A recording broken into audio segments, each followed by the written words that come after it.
ate noodles with no packet. Cereal with another MrBeast hit piece, guys, because why not? Huh?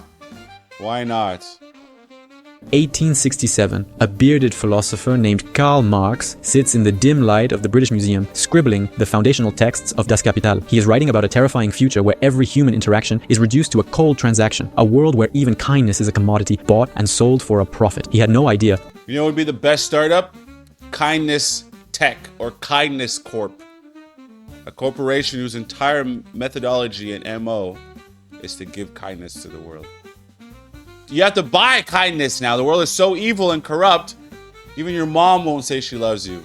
So you have to call up Kindness Corp, and then they'll give you a ring around 7 o'clock each and every night telling you how much they love you. Kindness Corp.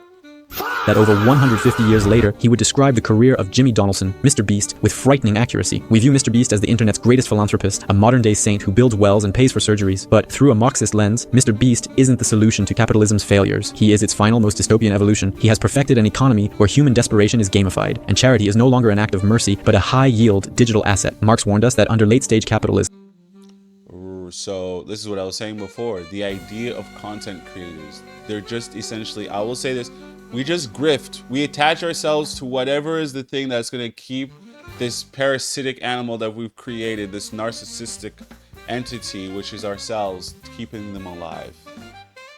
We'll do whatever it takes.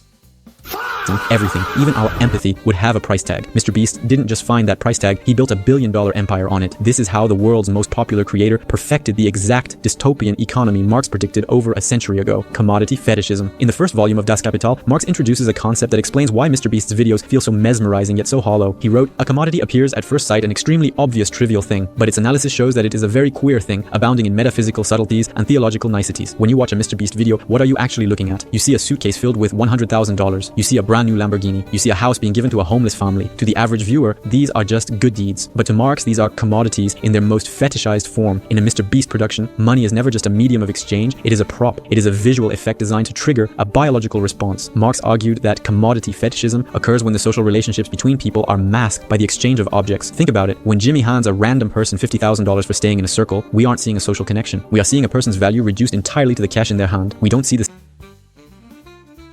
They're turning into props. But MrBeast already said this himself. He said that he's not the most entertaining type of person. He's just someone, I guess, in the early days, who's willing to put himself through challenges.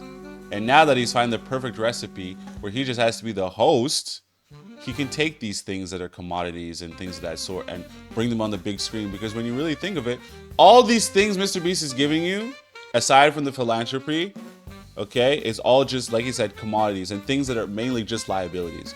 The house, you got a mortgage on it now, 30-year mortgage, you're locked in, you don't make payments, the house goes to the bank. This expensive, luxurious vehicle that you get from MrBeast, if you don't have the proper points on your insurance, you're not gonna be able to pay for this car. And if you are, you probably won't be able to keep up with the payments. Whoops, your car is gone, all right? And number 3, a bag of cash, where you're gonna reduce yourself to just being a slave and doing dumb shit and dancing around like a monkey for money? Huh? Well, that's fine. But just like he's saying, it's all stupidity, dude. Systemic poverty that Oh, and talking about the wells is good. That's a great thing. But he uses that to pull on your guys' heartstrings to be like, oh my God, look at MrBeast, he's so nice.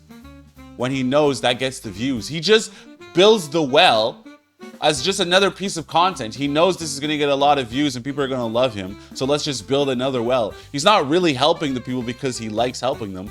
He likes helping them because the money it puts into his account, dude. Building one well probably will cost him at $100,000 at most. The AdSense revenue he makes on that video is a completely different laughing matter. Makes that $50,000 a life-altering miracle. We only see the magic of the money itself. The money becomes a godlike entity that solves all problems, hiding the ugly reality of the labor and desperation that created the need for the money in the first place. MrBeast is not giving away money in the traditional sense. He is converting human struggle into a high-yield digital asset. Marx warned that in a capitalist society, all that is holy is profaned. The sacred act of charity has been stripped of its human soul and redesigned to satisfy a recommendation algorithm. It is the ultimate commodification. Kindness itself has become a product you can subscribe to. Human, alienation. Marx's theory of alienation is perhaps his most haunting critique of how capitalism breaks the human spirit. In his economic and philosophic manuscripts of 1844, he wrote, "The worker becomes all the poorer the more Is Jimmy wearing Gucci slides, or is that not Jimmy?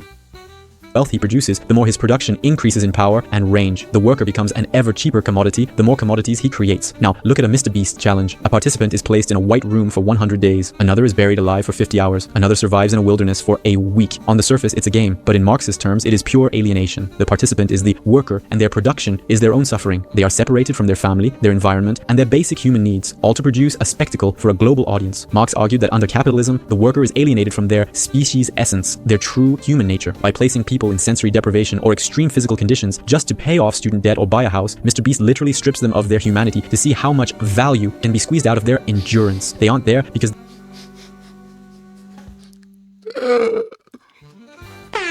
guy is winning on this video right now, dude. He's breaking down MrBeast into just this.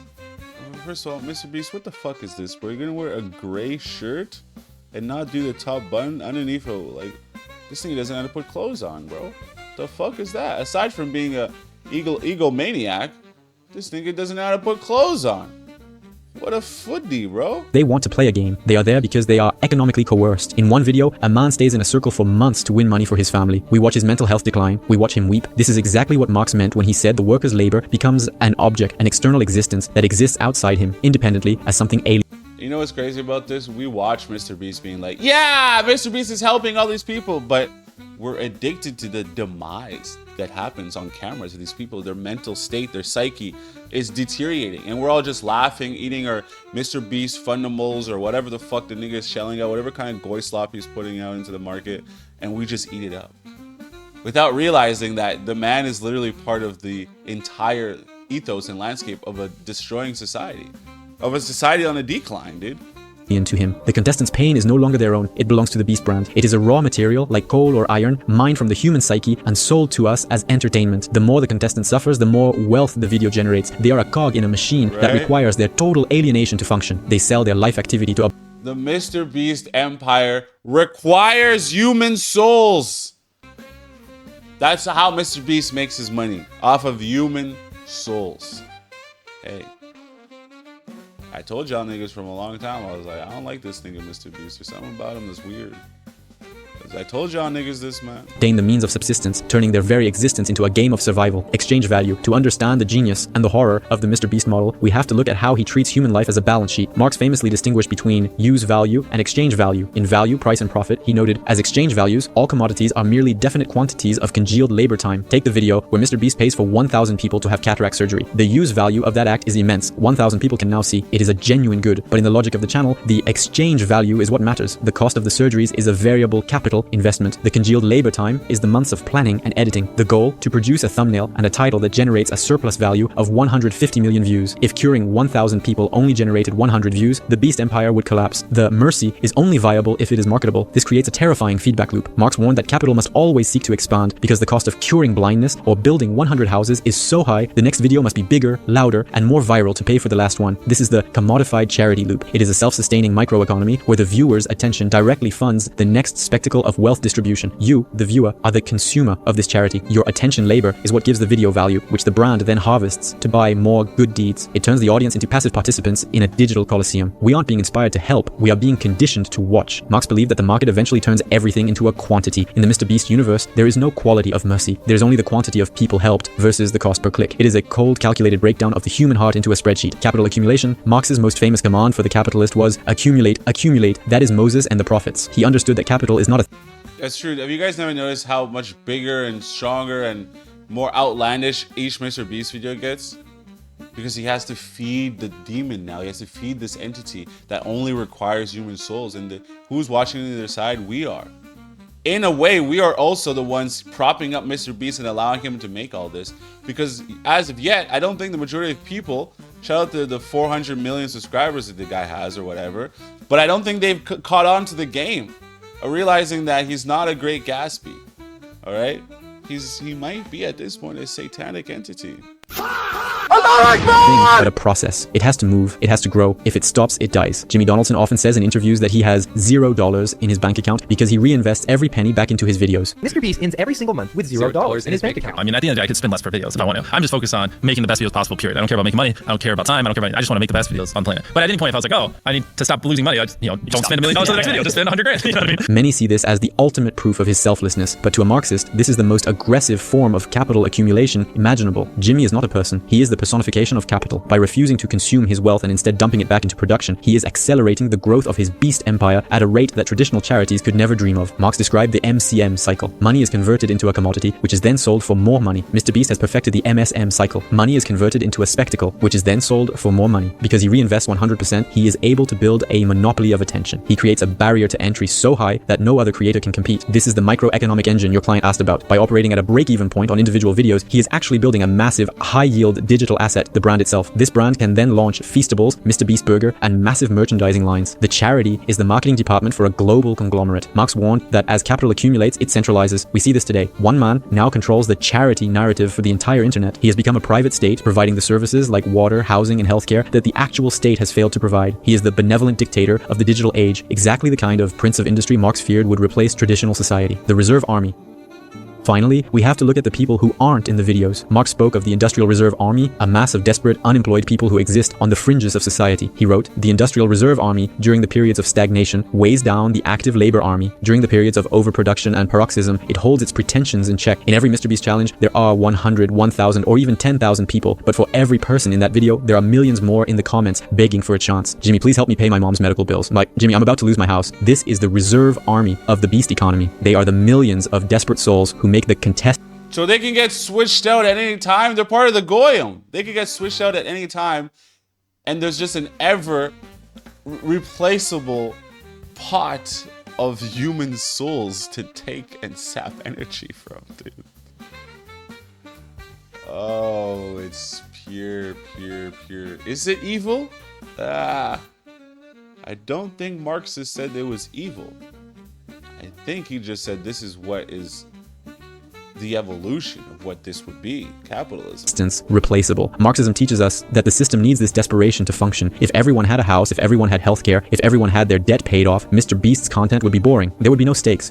Right, but society also as a whole would have no stakes. So this is just a reflection of current society, because nothing can move to the top unless it already is there, in the sense that it has to already be something that the public resonates at a frequency the public resonates at, or else MrBeast's content wouldn't resonate with so many people.